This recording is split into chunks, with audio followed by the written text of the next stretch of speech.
दोस्तों मेरा नाम अभिषेक है। आज इस वीडियो में आपको बहुत ही महत्वपूर्ण एक टिप बताने वाला हूं। जब आप कभी एक्सेल पे वर्क कर रहे होते हैं और आप वो चीज़ प्रिंट कर रहे होते हैं तो वो आपकी फॉर्मेटिंग बिगड़ जाती है। मैं आपको दिखाता हूं कैसे और कैसे आप इसे सॉल्व करेंगे, ठीक है ना, ये रिजॉल्व करेंगे। सबसे पहले आप करते क्या, अगर मान लीजिए आपको किसी भी संस्था का या इंस्टीट्यूशन का यहाँ पे अगर आपको हेडिंग देना है, पता देना है, तो आप इसे क्या कर देते हैं, मर्ज सेल कर देते हैं और साथ में रैप कर देते हैं ताकि एक के बाद एक यहाँ पे आ जाए। तो चलिए यहाँ पे अगर आप लाइन यहाँ पे पिछली में सेंटर दे दूँ ताकि ये ना लगे कि मैं कोई इसमें गड़बड़ी कर रहा हूँ सेटिंग में, तो आप यहाँ पे चलिए करते हैं यहाँ पे digital soft hub coaching classes, ठीक ना। अब आपको यहाँ पे दूसरी लाइन पे लिखना है। चलिए मैं इसे अगर बड़ा भी कर दूँ, ये 11 पे है और अगर आप इसका साइज बढ़ा के कर दें 20, ठीक ना। अब आप नीचे अगर लिखना चाहें एंटर करेंगे तो आप अगले टैब पे आ जाते हैं। इसके लिए आप करते क्या हैं, इसके लिए आप टैब अगर दबाएंगे तो भी साइड में जाएंगे, एंटर दबाएंगे तो भी साइड में जाएंगे, तो आप क्या करते हैं, स्पेस का प्रयोग करते हैं। आप स्पेस का प्रयोग कर रहे हैं। अब यहाँ पे आप लिखिए कि देवसर, तो देखिएगा नीचे आ गया सिंगरौली। अब आप आगे लिखना चाहते हैं फॉर किस क्लास के लिए, ठीक है ना, तो आप यहाँ पे और आगे गए और फिर आपने किया for class 1st to 10th इतना। अब ये भी नीचे लाना चाहते हैं तो आप फिर से स्पेस करेंगे और फिर ऐसे चल के आगे चला जाएगा।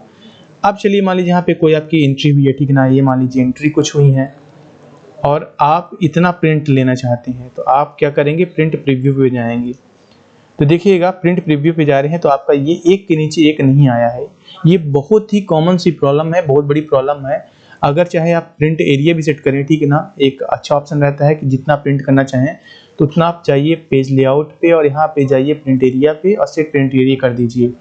प्रिंट एरिया भले आपने इतना कर दिया, लेकिन देखिएगा यहाँ पे क्या है, प्रिंट प्रीव्यू पे आपका ये सही नहीं आएगा, जिगजैग आएगा। चाहे आप हिंदी टाइप करें, चाहे आप इंग्लिश में करें, चाहे जैसा करें, तो ये सही नहीं है। एक के बाद एक नीचे जैसी फॉर्मेटिंग आप यहाँ पे देख रहे हैं, देखने में तो सही लग रहा है लेकिन प्रिंट देने पे दिक्कत हो जाती है। असल में है क्या, असल में ये है कि जो आपने यहाँ पे स्पेस दिया है वो स्पेस यहाँ पे दिखा रहा है कि इतने के बाद इतना ही स्पेस यहाँ पे है, यहाँ पे स्पेस है और जो अलाइनमेंट है वो सही नहीं है। तो एक्सेल में हमेशा आप ध्यान रखिएगा कि किसी भी, आप यहाँ पे मर्ज सेल हुआ है, अगर ये सेल मर्ज हुआ है तो आप अगर इसमें एंट्री करना चाहें तो उसी सेल के नीचे अगर कोई अगर एंट्री करें तो ये सही रहेगा।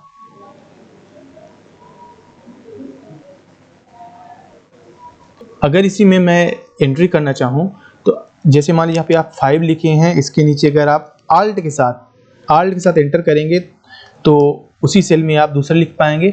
आप हमेशा ध्यान दीजिएगा कि मैं क्या कर रहा हूँ, कीबोर्ड का जो आल्ट बटन है, ठीक है ना, उसके साथ मैं कर रहा हूँ एंटर बटन प्रेस, दोनों के एक साथ, पहले आल्ट फिर एंटर।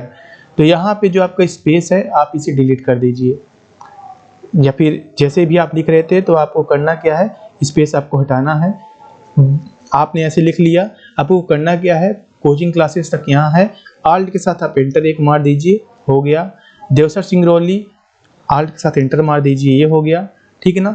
अब देखिएगा यहाँ पे मैंने आल्ट के साथ एंटर मारा है, मतलब कि जो यहाँ पे लिखा है, यहाँ पे लिखा है, यहाँ पे लिखा है, उसके बीच कोई स्पेस नहीं है, बल्कि एंट्री हुई है एक के बाद एक, एक के नीचे एक, ठीक ना। तो इस तरह से जब आप दोबारा जाएंगे और प्रिंट प्रीव्यू पे जाएंगे तो आप ये देख पाएंगे कि ये जो आपका ऊपर हेडिंग है ये सही है, ठीक है ना। तो दोस्तों आप हमारे साथ बनिएगा, धन्यवाद।